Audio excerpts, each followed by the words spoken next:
Hey everyone, Dr. Eric, the fitness physician, continuing on talking about testosterone signaling. Some other signaling pathways. I was talking specifically about muscle growth and muscle repair, which is important, which of course I talk about the importance of muscle medicine, but there's other things that obviously it does too. I've talked about the beneficial effects of testosterone in the body in terms of anti-inflammatory effect, improvement of cardiovascular function, insulin sensitivity, and many other things. So another pathway in terms of signaling, we talk about how all these hormones and peptides, they all signal and interact with each other and cause other interactions, which cause other interactions. So it can be extremely complex. So another thing that's important is nerves and the nervous system, right? So testosterone is important with neural transmission. It can improve neural transmission, which is the communication of the nerve cells, the peripheral nervous system, the central nervous system, how everything communicates. That's vital, especially when it comes to muscle medicine, because of course we need nerves to transmit the signals to muscles to tell your body to do its motions, right, and to do it effectively and efficiently. So that's one of the ways it does. It increases this neural transmission, the communication between the nerve cells and the muscles and everything else in the body. It can also improve neurotransmitter release. Think of all the neurotransmitters, your serotonin, your dopamine, your acetylcholine. These are vastly important for everything. Of course, mood and mental state, but definitely with muscle function and coordination, reaction times as well, especially things like acetylcholine and dopamine.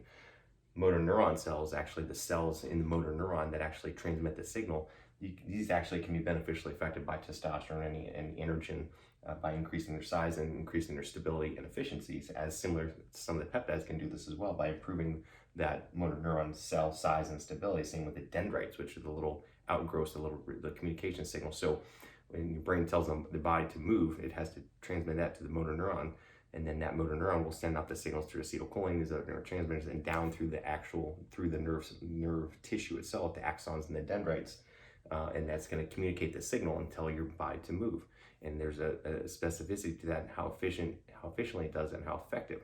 These are things that as we age, this is one of the reasons men and women lose their muscle strength or coordination. It's not just that they lose muscle, which they do, they also lose this. They lose this muscle coordination, their neurotransmitters are less efficient, their motor neurons are becoming less efficient too. They're firing less effectively and not as rapidly, and they're not communicating as well. So all these things can slow down. You can actually have an atrophy and a decrease in the size of the motor neurons, which of course affects your movement. So testosterone can blunt this effect, and by reversing all those things I just mentioned, the motor neuron size, the dendrite size, the communication, the neurotransmitters, and also help with nerve regrowth and repair, as can some of the peptides that we use. So these are one of the important ways that testosterone and peptides can have important signaling effects on the nervous system. So the nervous system is massively important, of course, for stability, so you don't fall. Obviously for muscles, as I just talked about, because even if you have magically had able to keep your muscles big and strong, if the nerves aren't firing, you're not gonna be able to lift that weight or hike or walk or do anything, because it's not communicating. It's all important. The muscles, the nerves, the bones, they all have to coordinate together,